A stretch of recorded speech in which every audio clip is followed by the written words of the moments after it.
আজকের রেসিপিটা হলো ট্র্যাডিশনাল ফিশ কারি, মানে সবজি দিয়ে মাছের ঝোল, যেটা আমাদের মা ঠাকুমারা খাইয়ে এসছে, শরীর মন ঠান্ডা থাকে। তো চলো দেখো রেসিপিটা শুরু করা যাক। আমি মাছ নিয়ে নিয়েছি, ধুয়ে পরিষ্কার করে নুন হলুদ মাখিয়ে নিয়েছি। তো নুন হলুদ মাখানো হয়ে গেছে। এবার চলো কি কি নিয়েছি দেখো। সব রকমের সবজি নিয়ে নিয়েছি। এর মধ্যে বেগুন আছে, আলু আছে, পটল আছে, পেঁপে আছে। সব রকমের সবজি এরকম লম্বা লম্বা করে কেটে নিয়েছি। আর রান্না করার জন্য কি কি নিয়েছি দেখো। আমি নিয়েছি একটা টমেটো বাটা নিয়েছি, ওই মাঝারি সাইজের একটা টমেটো বাটা নিয়েছি।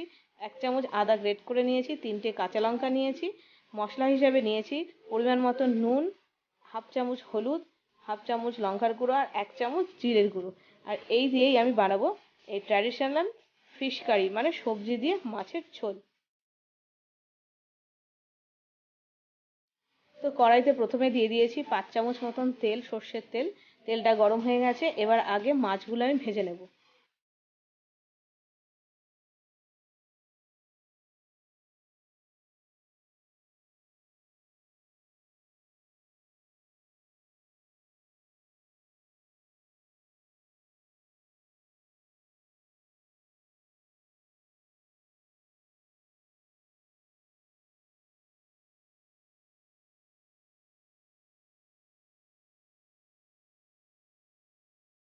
তো আমার মাছ তো ভাজা হয়ে গেছে, ভালো করে উল্টে পাল্টে ভেজে নিয়েছি।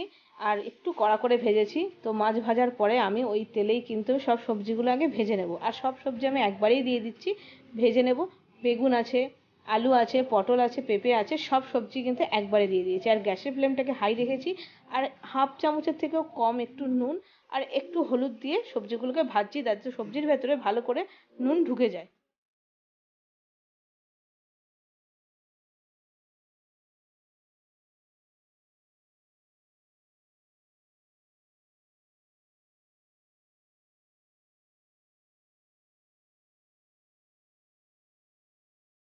তো আমার সবজিগুলো ভাজা হয়ে গেছে। খুব বেশি করে ভাজবে না, তাহলে সবজির গুণাগুণটা চলে যাবে।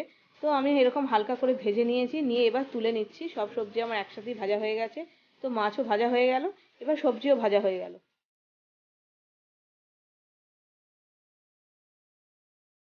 কড়াইয়ের তেলটা একটু কমে গেছিলো, তাই আমি আরো 2 চামচ তেল দিয়েছি। তেল দিয়ে আমি দিয়ে দিয়েছি কালো জিরে। সবজির মাছের ঝোলে অবশ্যই কালো জিরে দেবে। কালো জিরেটাকে একটু নাড়িয়ে নিয়ে একবারে দিয়ে দিলাম টমেটো বাটা। টমেটোটাকে এবার 2 সেকেন্ড মতো নাড়িয়ে নেবো, যাতে কাঁচা গন্ধটা বেরিয়ে যায় তেলের মধ্যে। এবার টমেটোকে দু সেকেন্ড নাড়ানোর পরে দিয়ে দিলাম একসাথে আদা বাটা আর কাঁচা লঙ্কা। আদা আর কাঁচা লঙ্কাটাকে আগে নাড়িয়ে নিয়ে তারপরে দিয়ে দেবো মশলা।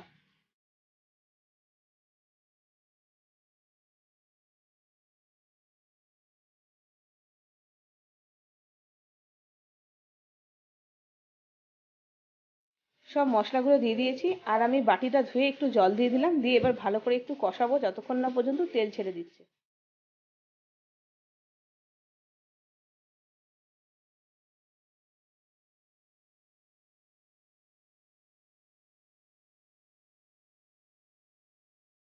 তো মশলাটা কষাতে কষাতে দেখো তেল ছেড়ে দিয়েছে। এবার আমি দিয়ে দেবো সবজি, আর সবজিগুলোকে দিয়ে ভালো করে আরেকটু কষাবো। প্রায় 3 মিনিট মতন সবজি দিয়ে কষাবো, যাতে সবজির ভেতরে সব মশলাগুলো প্রায় ঢুকে যায় আর খেতেও ভালো হয়। আর এখন গ্যাসের ফ্লেমটা কিন্তু মিডিয়াম টু লো রেখেছি।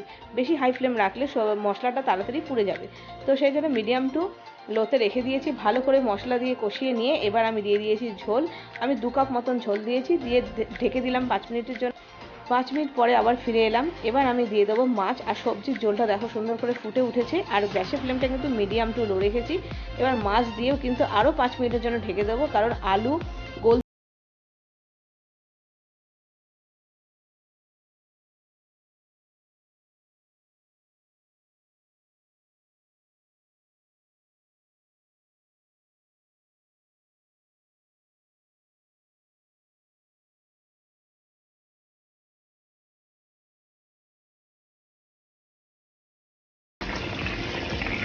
তো টোটাল 10 মিনিট ঢেকে রাখার পরে দেখো আমার সবজির ঝোল কিন্তু রেডি হয়ে গেছে। এবার তোমরা ধনেপাতা দিয়ে দেবে, যদি অবশ্যই ধনেপাতা থাকে বাড়িতে। আমার বাড়িতে ধনেপাতা নেই বলে আমি দিয়ে দিলাম গরম মশলা।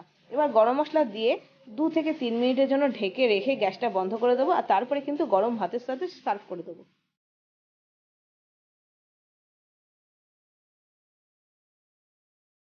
তো দেখো ফাইনালি সুন্দরভাবে তৈরি হয়ে গেছে আমার সবজি দিয়ে মাছের ঝোল। এটা গরমকালে খেলে কিন্তু শরীর মন সবই ঠান্ডা থাকে, আর সবজির ভিটামিন, মাছের ভিটামিন সব কিন্তু একবারই পাওয়া যায়।